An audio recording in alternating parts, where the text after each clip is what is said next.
कथावाचक। धर्म ग्रंथों में मनुष्य के बहुत से गुण गिनाए गए हैं, पर कहा है कर्तव्य पालन सबसे बड़ा गुण है। जो मनुष्य कर्तव्य परायण है वही सच्चा साधक है। अपने माता पिता के प्रति कर्तव्य, अपने गुरु के प्रति कर्तव्य, अपने धर्म के प्रति कर्तव्य, इसी को सच्ची साधना कहते हैं।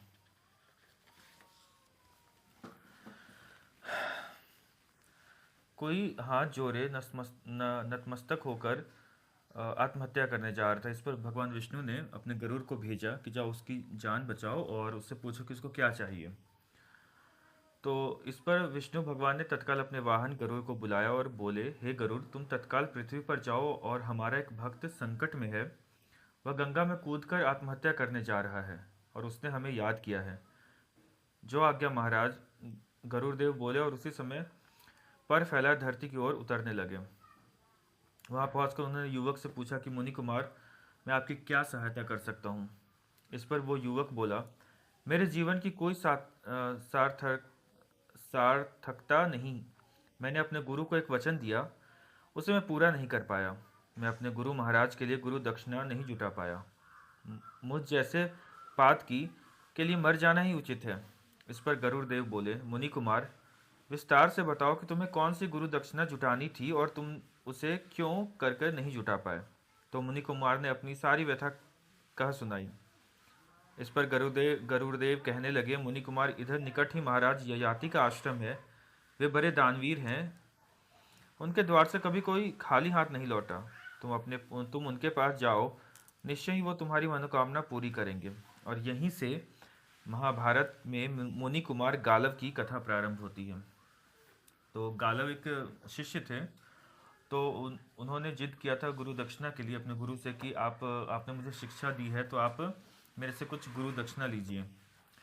तो चूंकि गालव गरीब थे तो उनके गुरु ने बोला कि तुम पढ़ लियो, ठीक है, ऐसे ही मानव सेवा करो, मुझे गुरु दक्षिणा नहीं चाहिए। तो गालव जिद करने लगे थे कि नहीं नहीं, आप जो भी मांगिएगा हम आपको देंगे। तो उनके गुरु ने उनसे मांगा था 800 अश्वमेध घोड़ा।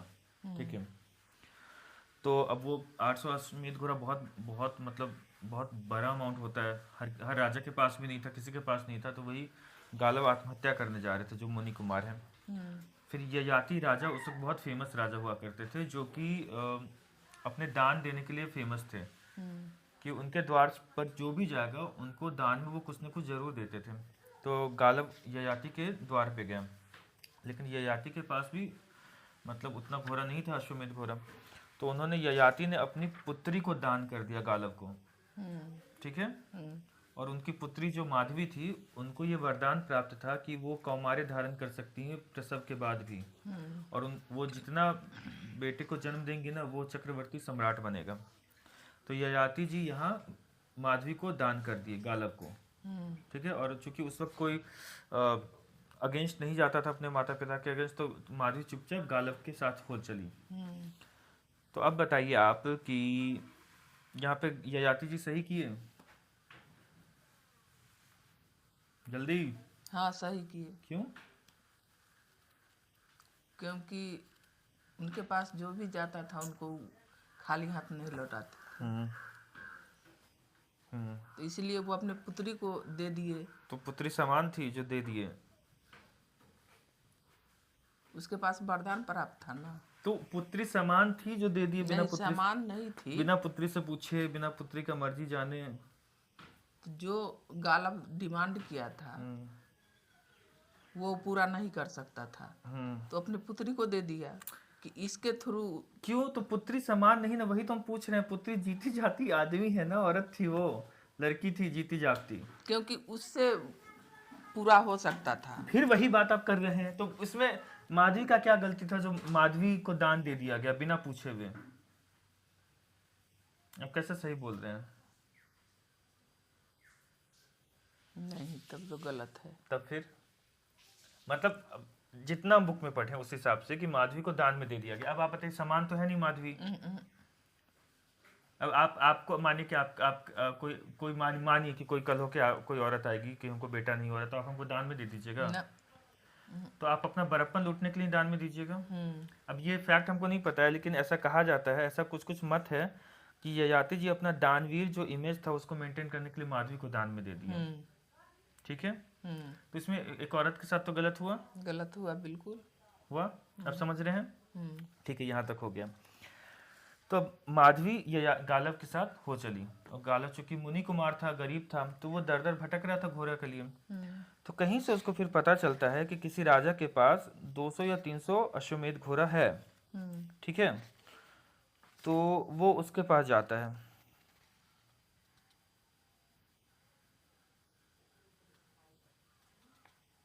देखिए, तो वो उसके पास जाता है कि अ,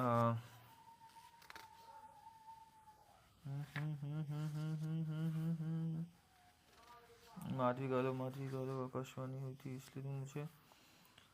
ठीक है, अब किस राजा के पास गया था वो याद नहीं है, लेकिन वो गालव और माधवी किसी एक राजा के पास जाते हैं। ठीक है, वहाँ पे गालव ये प्रस्ताव रखता है कि आप माधवी से विवाह कर लीजिए, और उसके बाद जो पुत्र होगा वो पुत्र चक्रवर्ती सम्राट बनेगा, और वो पुत्र आपके पास रह जाएगा, और बदले में, उस पुत्र के बदले में आप घोड़ा दे दीजिएगा हमको, जो भी 200-300 घोड़ा है। ठीक है, हम्म ऐसा करके ये 3 बार ये हुआ है। हम्म वो 3 अलग अलग राजा के पास गालव लेके गया है माधवी को। हम्म 3 अलग अलग राजा से संतान प्राप्ति हुआ है, और राजा को वो संतान सौंप दिया गया है, मतलब पुत्र, और फिर उसको बदले में घोड़ा मिल गया है। तो अब फिर बताइए कि माधवी के साथ ये सही हुआ या गलत हुआ। गलत हुआ। क्यों? गलत क्यों हुआ? मतलब क्या क्या गलत हुआ उसके साथ? उसके साथ एक मतलब इस्तेमाल उसको किया गया। कौन इस्तेमाल किया? गालब। तो माधवी मना तो कर सकती थी। क्योंकि वो पतिव्रत रही होगी। पतिव्रत कैसे रहेगी? पति गालव से तो विवाह ही नहीं हुआ था उसका। और विवाह नहीं हुआ था। गालव के साथ उसको दान में दे दिया गया था, हाँ, उसके दान पिता के में द्वारा। तो वो चुप, वचनबद्ध। हाँ वचनबद्ध थी, वचनबद्ध पिता के वचनबद्ध थी, और उसको हाँ गालव से धीरे धीरे प्रेम भी हो गया था हाँ, वचनबद्ध कि थी, इसलिए एक, पिता का वचन हाँ निभाने के लिए। हाँ। वही चीज है। तो वो एक तो पिता का वचन निभाने के लिए गालव के साथ रही, और गालव से वो प्रेम भी करने लगी थी इस दौरान। ठीक है, और जबकि तीनों राजा जिसके जिसके पास ये गई थी माधवी, वो तीनों राजा माधवी को ये प्रस्ताव दिया था कि तुम मेरी पटरानी बनकर ही रह जाओ। ठीक है, हम कोई ज़रूरत नहीं तुमको गालव के साथ जाने का, लेकिन फिर भी माधवी गालव का साथ नहीं छोड़ी है। ठीक है, अब आता है ये, मानी ये सारा घोड़ा इसको मिल गया, और फिर जो गालव है ये सारा घोड़ा अपने गुरु को दे भी देता है। एक मिनट।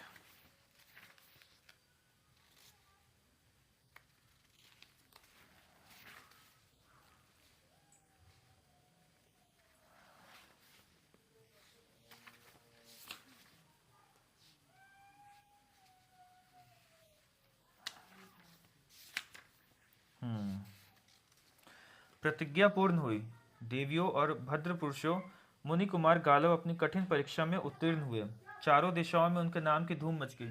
मतलब गालव अपना प्रतिज्ञा पूर्ण कर दिए, और पूरा जितने भी पृथ्वी पे था सब वाह वाह करने लगा गालव का कि इतना बड़ा जो गुरु दक्षिणा आज तक कोई नहीं दिया था, वो गुरु दक्षिणा गालव दे दिए। आकाश आकाश से पुष्प वर्षा हुई। ऋषि विश्वामित्र को अपने शिष्य पर सच्चा गर्व होने लगा। जो कोई उनसे मिलता उसी से उनकी प्रशंसा करते। मतलब जो विश्वामित्र उनके गुरु थे गालव के, वो गालव को बहुत प्रशंसा करते कि हमको देखो अश्वमेध घोड़ा जितना बोले तो उतना दिया हमको, जैसे भी हुआ अपना प्रतिज्ञा को पूर्ण किया। ठीक है, अब हुआ कि विवाह का दिन आया है, जब गालव और माधवी का विवाह हो रहा है, होने वाला है। तो गालव और स्वयंवर रचा गया। जो राजा ययाति थे, तो वो सोचे कि हम तो बहुत इतने बड़े राजा हैं, मेरी पुत्री इतना महान काम मतलब गालव के साथ मिलके की है, तो उसका बहुत भव्य स्वयंवर रचा गया। और उसमें रचा गया, उसके बाद गालव तैयार व्यार होके आ गए। माधवी आती है, और माधवी इस बार बूढ़ी हो गई है, थोड़ी कम सुंदर है। वो यज्ञ करके कौमार्य धारण नहीं की है, जिस पर गालव कहते हैं कि तुम चाहती तो तुम फिर से जवान हो सकती हो, कौमार्य धारण कर सकती हो, तो तुम ऐसी क्यों हो। ठीक है, तुम बूढ़ी सी थकी हुई सी, चेहरा पे झुर्री है तुम्हारे, हल्का बाल बिखरा हुआ है, तुम सुंदर नहीं दिख रही हो, तो तुम चाहो तो कर सकती हो, तो ऐसा करके क्यों आई हो स्वयंवर में। जो माधवी कहती है कि हम सोचे कि अपने गालव के पास ही जा रहे हैं हम, जिससे हम प्रेम करते हैं, जो गालव मेरे से इतना प्रेम करता है, तो फिर माधवी देखती है गालव थोड़ा संकोचित हो रहा है कि हम कैसे इससे विवाह करें। तो माधवी समझ जाती है कि इसको मेरे सुंदरता, जो हम सुंदर अब नहीं रह रहे हैं, उससे थोड़ा सा कुछ प्रॉब्लम है। तो फिर माधवी उसको आज़ाद कर देती है कि ठीक है गालव, हम तुमको प्रतिज्ञा से मुक्त करते हैं, तुम मेरे से विवाह मत करो, हम तुमसे विवाह नहीं करना चाहते हैं। तो वो गालव से विवाह नहीं करती है। सही कि सोच के बताओ। लड़की हम्म। हाँ सही की, क्यों? क्योंकि जबरदस्ती रिश्ता में बांधना उचित नहीं है। नहीं तो जब जबरदस्त, वो गालब नहीं चाहता था कि इससे हम शादी करें, गालव चाहता था कि हम शादी करें, लेकिन वो सुंदर, वो सोची कि ऐसा जब हमसे प्रेम करता है तो हमको किसी भी रूप में स्वीकार कर सकता। मेरे चेहरा से तो प्रेम नहीं है ना मेरे शरीर से। तो वही माधवी सोची कि जिसके लिए हम अपना पुत्र त्याग दिए, अपना सम्मान त्याग दिए, मतलब सम्मान तो त्यागी ना, पूरे दुनिया में वही हो रहा था कि किसी राजा के पास रह के आइए, पुत्र दे के आइए, जो भी है। तो फिर गालो उसको चाह रहा था कि उसको कमारे धायन हो, सुंदर हो जाए, तब दिखे, तब वो माधवी से शादी करता। तो माधवी सही की शादी ना करके। हाँ सही की। तो यही यही ये भीष्म साहनी जी लिखे हुए, ये महाभारत का एक ये है भाग। इसमें एक और चीज़ है कि, अच्छा एक चीज़ बताइए इसमें, जैसे इसमें कौन कौन गलत किया माधवी के साथ, या आपको क्या लगता है कि जितना स्टोरी आपको पता चला है उस हिसाब से कौन कौन गलत किया माधवी के साथ? उसका पिता गालब गलत किया। अच्छा, और देखिए वो, जो इस किताब के हिसाब से जो विश्वामित्र जी हैं, जो गालों का प्रशंसा कर रहे हैं, वो भी गलत किए, क्योंकि वो तो माधवी के कारण उनको उसको प्रतिज्ञा पूर्ति हुआ। ऐसा भी हो सकता था कि वो माधवी से विवाह कर लेता, उसके बाद वो राजा लोग के पास लेके जाता, अगर वरदान का ही बात था तो विवाह करके भी तो ये चीज हो सकता था। लेकिन गालो सोचा कि मेरी पत्नी किसी और राजा के पास कैसे जाएगी, ऐसा भी तो हो सकता है।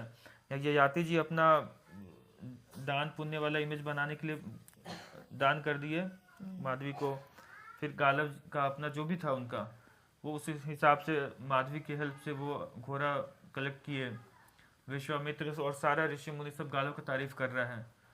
तो इसमें सबसे ज़्यादा अगर कोई मतलब दुख होगा तो माधवी होगी। ये किताब मतलब यही स्टोरी है इसका।